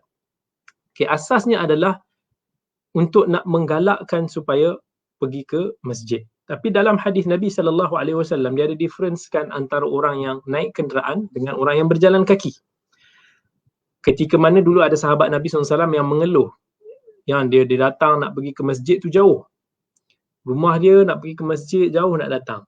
So Nabi SAW sabdakan hadis-hadis umpama ini yang memberikan galakan kepada orang yang melangkah berjalan kaki ke masjid. Jadi setiap berlangkah tu insya-Allah langkah orang yang berjalan kaki itu akan mendapat pahala. Tapi of course kalau kata apa pun dia naik kenderaan, dia tetap akan dapat pahala, cuma kiraannya adalah Allah yang maha tahu macam mana perkiraan dia. Yang disebutkan dalam hadis adalah dalam satu langkah yang kita berjalan. Sebab satu langkah tu ada usaha kita, kepenatan yang kita spend. Okey, hadis ke-21. Berapa kali, ada yang tanya, berapa kali tekan brek? Belum lagi 1 liter duit minyak lagi nak kira. Setiap tu insya-Allah ada pahalanya di sisi Allah. Jangan risau. Allah Maha Pemurah, Allah boleh beri lebih kalau Allah nak. So jangan risau. Putaran roda pun sama. Ada yang kata satu putaran roda boleh. Allahu a'lam. Okay, hadis yang seterusnya adalah hadis 21, hadis Abu Hurairah radhiyallahu an. Nabi SAW beritahu, man qatala wazaghan fi awwali darbah kutibat lahu mi'atu hasanah. Siapa yang bunuh cicak dengan sekali pukulan, maksudnya terus cicak tu mati, dia akan dituliskan 100 pahala. Wa fi tsaniyah, maksudnya kalau dia nak kena bunuh cicak tu 2 kali pukul, dia pahala dia kurang lah. Kalau dia dapat 3 kali pukul, pahala dia kurang. Hadis riwayat Muslim, maksudnya Nabi SAW nak sebut bahawa kalau nak bunuh cicak, bunuh cepat. Jangan bunuh dia perlahan-perlahan. Dan Allah sebut dalam Quran, innallaha katabal ihsana ala kulli syai' fa idza kalaulah Allah telah menuliskan, mewajibkan untuk berlaku ihsan dalam semua perkara. Fa idza qataltum fa ahsinul qitlah. Kalau kamu nak bunuh dengan cara yang terbaik. Jangan bunuh dengan cara yang tak baik. Saya ingat dulu masa zaman saya sekolah dulu, kawan-kawan yang nak bunuh cicak ni dengan cara yang menyeksakan. Dia ada yang sampai dia masukkan paku tu dalam plug, lepas tu dia letak cicak tu atas paku tu, dibuka plug tu, kena current cicak tersebut sampai hangus. Itu penganiayaan lah, tapi kecil-kecil budak-budak dia tak tahu kan.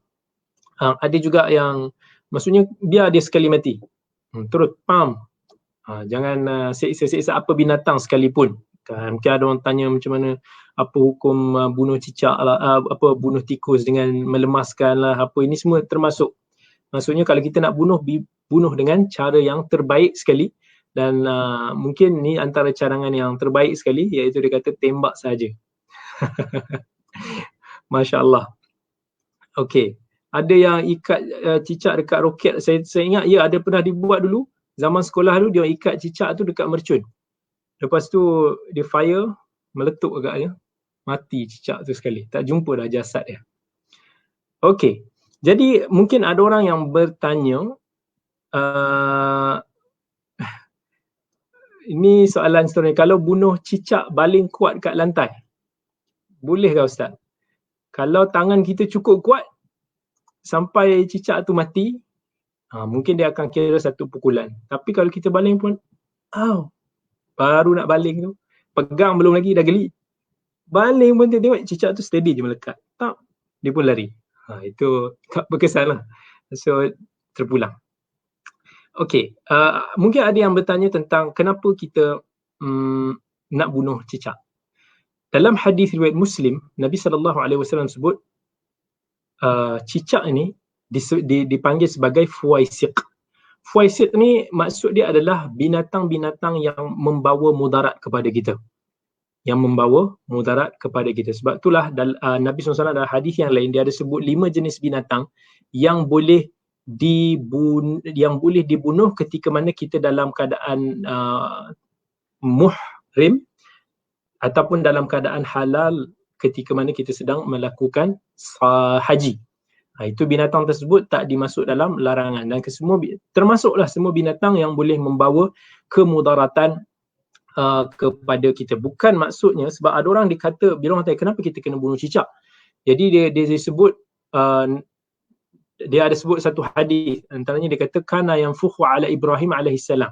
Sebab dalam hadis riwayat Bukhari, Nabi SAW ada cakap bahawa cicak ni dia ada memainkan peranan untuk nak meniupkan, menyalakan lagi api yang bakar Nabi Ibrahim dulu tu. Jadi atas sebab tu ditentukan. Saya tak kata ini adalah sebab kenapa dibunuh cicak tersebut. Siapa yang bagi alasan ini, cicak tersebut dibunuh kerana dia pergi tiup, bukan salah cicak tu. Wala taziru waziratun wizra ukhra. Apa salah cicak ni? Itu datuk nenek moyang dia yang zaman tu, dalam zaman tiup, kenapa dia yang kena dibunuh pula? Tapi tak, dia dibunuh adalah kerana cicak ini sendiri adalah binatang yang menjijik dan kotor. Sebab tu ulama qad'iyah disebut cicak ni adalah binatang yang khabith, yang kotor dan ada fasadnya, yang sampai kata nak menjelaskan tentang kejijikan dia, syaitan pun boleh gunakan dia untuk nak meniupkan api Nabi Ibrahim. Tapi itu bukan reason dia, tetapi cicak ni tergolong dalam golongan binatang beracun yang boleh membawa masalah dan penyakit lah kepada kita. Dan kata Ibn Malik, dia ada sebut, dia kelakar juga bila dia kata dia ni, cicak ni suka menyakitkan hati kita kan. Kalau dia tak dapat nak ambil makanan-makanan kita ni, dia akan kacau, dia akan naik atas bumbung dan dia akan berak, jatuh. Ini memang kat Malaysia ni selalu terjadilah, kita sakit hati kan. Kita sakit hati sebab kita masuk ke surau, kita masuk masjid, kita pun sakit hati, nak banyak sangat cicak kadang, kita pun nak hati-hati takut terpijak. Tai cicak ni menyakitkan hati. Jadi binatang ni sebut termasuk dalam binatang fuaisif. Ada yang tanya, boleh tak kita halau je? Kesian. Tak, kalau kita halau, malam nanti dia datang berak balik. Lepas tu kawan-kawan ni datang berak beramai-ramai. Habis dah tempat kita. Kita pun sakit hati kalau nak kena bersihkan tai cicak ni, dan dia banyak memberikan, dari segi saintifik pun dia ada banyak mudaratnya kepada kita. Baik, kita pergi kepada hadis yang ke-22. Hadis Ibn Majah daripada Ali radhiyallahu an, dia dengar Rasulullah SAW sebut kelebihan orang yang menziarahi sahabat dia yang sakit. Man ata akhahu al-muslima a'idan masya fi khirafatil jannati hatta yajlis. Fa idza jalasa ghamarathu ar-rahmah. Fa in kana ghadwah صلى عليه 70,000 ملك حتى يمسي وإن كان مساء صلى عليه 70,000 ملك حتى يصبح. Siapa yang menziarahi saudara dia yang Muslim masa dia sakit, dia jenguk, maka seakan-akan dia sedang berjalan memetik buah-buahan di syurga sampai dia duduk.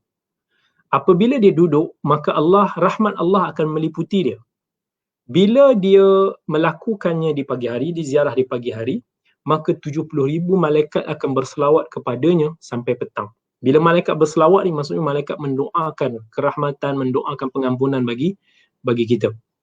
Dan bila dibuat pada ziarah pada petang hari, 70,000 malaikat juga akan berselawat, berdoa kepada dia sampai ke pagi hari. Soalan dia, katakan Puan Hanidah Umar, dia konsisten menziarahi pesakit selama sebulan, setiap minggu sekali. Setiap minggu dia menziarahi pesakit selama sebulan. Berapa bilangan malaikat yang berselawat kepada dia? Ataupun berapa bilangan selawat yang didapat daripada para malaikat? 70,000 malaikat kali 4. Sebab setiap minggu satu kali. Sama dengan 280,000 malaikat yang berselawat mendoakan dia, ataupun 280,000 doa dan selawat atau selawat yang didapat daripada para malaikat. So ini kelebihan kita menziarahi sahabat-sahabat kita,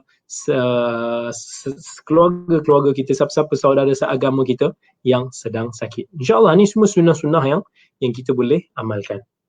Okay, yang ini menarik sebab tak lama lagi insyaAllah kita akan masuk kepada musim ni insyaAllah. Daripada hadis Abi Ayyub, riwayat Muslim, Nabi SAW sebut, man sama Ramadana thumma atba'ahu sitta min Syawal kana ka siyamid dahr. Siapa yang berpuasa sebulan penuh Ramadan, kemudian diikuti dengan 6 puasa Syawal, seolah-olah dia telah berpuasa setahun. Kita pun kata, macam mana dia boleh puasa sebulan, tambah 6 hari jadi macam puasa setahun? Sebenarnya ada logik dan kiraannya. Okay, kita dah sebut berkali-kali, satu kebaikan kali dengan 10 gandaan. Ramadan 30 hari. Okay, kalau kata kita puasa penuh 30 hari, kali dengan 10 gandaan, kita dapat 300. Bulan Syawal 6 hari, kali dengan 10 gandaan, sama dengan 60. 300 pahala campur dengan 60 pahala Syawal tadi, sama dengan 360. Maksudnya sama dengan 360 hari, iaitu samalah dengan pahala setahun kita berpuasa. Macam itulah. Nak kata logik sifir kiraan puasa Ramadan penuh dan juga 6 hari Syawal kita berpuasa. Okey. So kalau boleh faham, insya-Allah kita masuk kepada hadis yang seterusnya. Hadis Ibn Mas'ud, Nabi SAW sebut, man qara'a harfan min kitabillah falau bi hasanatun wal hasanatu bi 10 amsalha. La aqulu alif lam mim harf walakin alifun harf wa lamun harf wa mimun harf.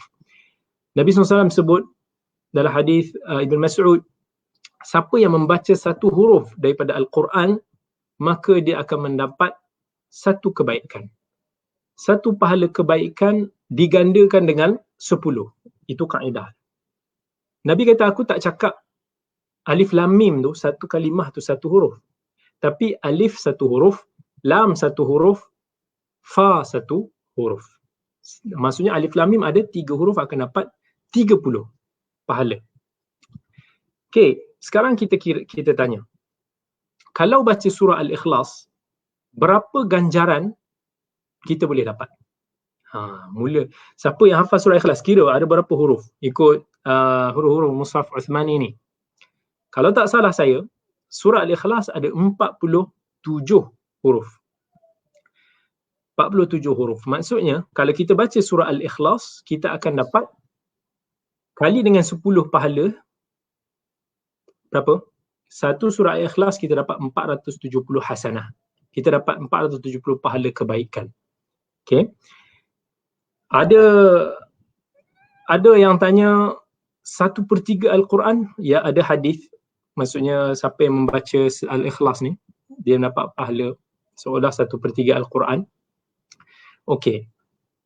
Kalau ada yang tanya juga, kalau baca satu Quran Ustaz, itu dahsyat. Nak tahu berapa bilangan Quran. Tapi sebelum tu saya nak bagi tahu dulu, bateri di Instagram nak habis dah, tinggal 5% sahaja. Tapi insya-Allah kita dah tak banyak lagi lah. Kita habiskan terus bateri dia.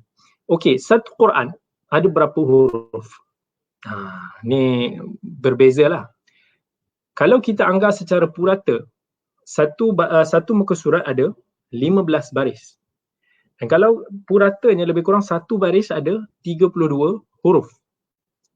Kali dengan 15 baris, satu muka lebih kurang ada 480 huruf untuk satu muka. Okey. Jadi berapa kita kata berapa kita boleh dapat pahala? Berapa kita boleh dapat pahala untuk membaca satu muka? Kali dengan 10, maksudnya satu muka lebih kurang kita dapat 470 kebaikan. Dalam masa kalau kita baca satu muka ni 2 minit, insya-Allah dengan baca lancar kita boleh dapat. Mudah je. Okey. Itu untuk satu muka kan. Kalau kita baca satu juzuk, kali dengan 20 muka surat lah. Daripada kita boleh dapat berapa? Kalau satu juzuk, kita boleh dapat 96,000 pahala kebaikan, insya-Allah. Itu apa yang Nabi SAW sabdakan. Okey. Dia kiraan dia satu Quran ni ada berapa huruf? Dia kiraan berbeza-beza. Ada some ulama dikira 321,000 lebih. Ibnu Kathir diriwayatkan daripada Mujahid 320,015. Yang penting sekali atas 320,000. So katakan Quran ni kalau minimum pun ada 320,000 huruf, kan? Kali dengan 10 gandaan yang Nabi SAW sebut. At least insya-Allah kalau kita baca satu Quran, kita akan dapat 3,200,000 hasanah kebaikan. Masya-Allah, banyak. Kan? Kita moga-moga Ramadan ni azam untuk kita boleh khatam. Tak satu bulan sekali, setiap hari satu kali khatam. Insya-Allah kalau kita boleh baik. Tapi akhir sekali apa yang saya nak bagi tahu akhir sekali, iaitu kita kena tahu bahawa Allah ni Maha Pemurah. Dan Allah selalu akan bagi kita lebih daripada apa yang kita nak buat. Sebab tu dalam sebuah hadis lagi Abu Hurairah, Nabi SAW sebut hadis riwayat Bukhari, "Idza ahsana ahadukum islamahu fa kullu hasanatin ya'maluha tuktabu lahu bi'ashri amsalha ila 700 dha'f wa kullu sayyi'atin ya'maluha tuktabu lahu bimithliha." Nabi bagi tahu kalau seorang itu dia Islam dan dia baik Islam dia maksudnya dia selalu dia jaga amal soleh dia sentiasa membaiki diri dia, agama dia semua, Allah tambah lagi. Dan setiap daripada satu hasanah, Allah akan bagi 10 lagi gandaan sampai ke 700 gandaan. Maksudnya apa yang kita sebut 10 tu, boleh jadi Allah boleh tambah lagi plus lagi gandaan ni sampai 700 kali. Maksudnya kiraan kita tadi tu akan berubah. Itu hanya atas sifir zahir hadis. Tetapi Allah yang Maha Pemurah, Allah boleh bagi lebih. Tapi pemurahnya Allah, setiap daripada kesalahan kita hanya ditulis itu sahaja. Tak ada gandaan. Tak ada kalau kita buat satu dosa Allah gandakan lagi dengan 10 kali ganda, melainkan kita buat dosa tu kita ajak orang lain, kita tunjuk orang lain dan orang lain tu terjebak dengan dosa disebabkan kita, kita akan dapat dosa orang tersebut. Satu dalam hadis Nabi SAW ada disebut, "Innallaha katabal hasanati was-sayyi'at." Allah telah menceritakan tentang kebaikan dan dosa. Thumma bayyana dzalik. Kemudian Allah cerita, "Faman hamma bihasanah." Siapa yang nak buat dia kebaikan, belum buat lagi, maka Allah akan tulis bagi, Allah akan bagi dia pahala yang komplit. Dia belum nak buat, kita niat je nak buat, Allah akan bagi. Sebab tu always niat untuk bagi, untuk nak buat amal soleh, insya-Allah kita akan dapat. Fa in huwa hamma biha fa'amilaha. Kalau kita nak buat, dapat pahala lah, dan kemudian kita amalkan, Allah akan bagi 10 lagi pahala dan Allah boleh ganda kepada 700 kali ganda lagi dan ganda yang lebih banyak lagi. Itu apa yang Nabi SAW sebut dalam hadis riwayat Bukhari. Tapi siapa yang berniat nak buat kejahatan, dosa, dan dia tak buat lagi, dia tak buat pun, Allah akan bagi dia hasanatan kamilah. Sebab dia tak buat lagi tu, Allah akan bagi dia pahala. Tapi bila dia buat, maka Allah akan bagi dia itu je dosa yang dia dapat. Maksudnya Allah tak ada gandakan dosa dia. Maha Pemurah lagi Maha Pengasih. Kecuali kalau apa yang kita misal kata, inilah sepatutnya kalau kita baca hadis-hadis ni, kita boleh merasakan betapa pengasihnya Allah dan pengampunnya Allah sampai ke tahap sepatutnya kalau kita ni orang yang tak banyak buat dosa-dosa besar, sepatutnya insya-Allah kita bertemu dengan Allah di akhirat nanti dalam keadaan yang timbangan kita clear. Sebab dalam agama ini sentiasa disediakan amal-amal soleh yang membuatkan dosa-dosa kecil kita ni semua dihapuskan. Dosa kecil kita tak boleh lari. Di zaman yang kita tak boleh nak jaga mata, tak boleh. Mesti ada benda-benda yang datang. Telinga, halwa kita, mulut kita tercakap. Sepatutnya tak ada dosa lah kita bertemu dengan Allah. Sebab Allah macam seolah dah sediakan 1001 macam penyebab untuk dosa kita ni dihapuskan. Tapi kalau di akhirat nanti kita bertemu Allah dalam keadaan timbangan dosa kita juga berat, subhanallah, maka maksudnya kita ni memang orang yang menzalimi diri kita sendiri. Maksudnya Mungkin pahala kita tak banyak. Kita membawang, mengumpat orang lain, mencela, menzalimi orang lain. Pahala kita ni daripada, mungkin kalau kita banyak, habis orang tu ambil, dan dosa kita ni pula banyak sangat kita buat sampai, dan kita mungkin tak rajin lah beramal dengan amalan-amal soleh yang telah disabdakan tadi, menyebabkan kita rugi, sangat rugi. Sebab tu Allah ni nak kata Rahman Ar-Rahim. Cuba buat je amal soleh. Tengok dalam Islam, zikir itu dosa kita dihapuskan. Ada dihapuskan sebanyak buih di lautan. Kita ambil wuduk pun, berguguran air itu pun digugurkan dosa-dosa daripada kita. Tadi kita bacakan hadis-hadis yang mana sampai 1 juta pahala dapat, 1 juta kesalahan kita dihapuskan, beratus ribu, beribu-ribu. Masya Allah. Mungkinkah kesalahan kecil kita sebanyak tu?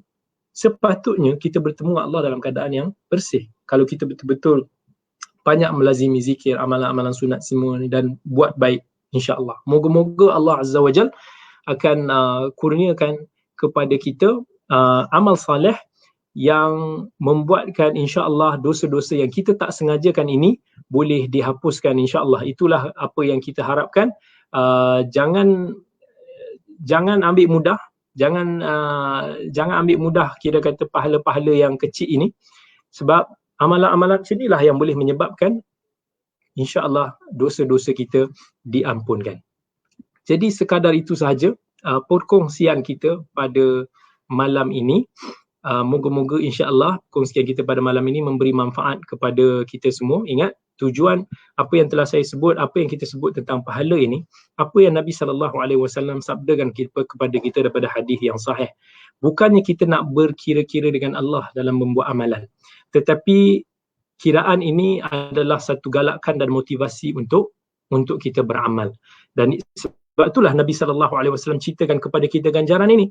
Kalaulah tak boleh diceritakan, maka buat apa Nabi SAW ceritakan kepada kita, supaya kita bersemangat, supaya kita boleh merasakan kasih sayang Allah kepada kita, betapa sayangnya Allah, rahmatnya Allah pada kita ni, seolah-olah Allah nak mengampunkan dosa-dosa kita, dan Allah nak je bagi kita pahala yang berganda-ganda. Bayangkan, satu kebaikan Allah gandakan dari sampai 10 kali ganda sampai 700 dan boleh bercambah-cambah lagi, sedangkan dosa kita satu. Apa asbab kita? Satu soalan, apa asbab bila kita bertemu dengan Allah, neraca timbangan kita yang dosa tu lagi berat daripada pahala? Melainkan kita buat dosa banyak, dosa yang tersangat banyak, amalan kita tersangat-sangat kurang, ataupun kita banyak menzalimi, mengumpat orang, ataupun dosa-dosa besar kita terlampau banyak yang kita lakukan. Mungkin ketika itu tak ada siapalah yang boleh kita persalahkan melainkan diri kita sendiri. Jazakumullahu khairan. Terima kasih kepada banyak-banyak kepada semua yang bersama dengan kita pada hari ini. Ini bateri di Insta pun mungkin 1% je lagi, ngam-ngam. Terima kasih kepada semua, dan insya-Allah kalau ada ruang lagi kita akan berkongsi lagi dalam siri yang akan datang. Terima kasih banyak-banyak. Insya-Allah kita jumpa lagi pada masa yang akan datang. Aqulu qawli hadza wa astaghfirullahal azim li wa lakum. Wassalamu alaikum warahmatullahi wabarakatuh. Jangan lupa doakan saya banyak-banyak. Bye bye semua.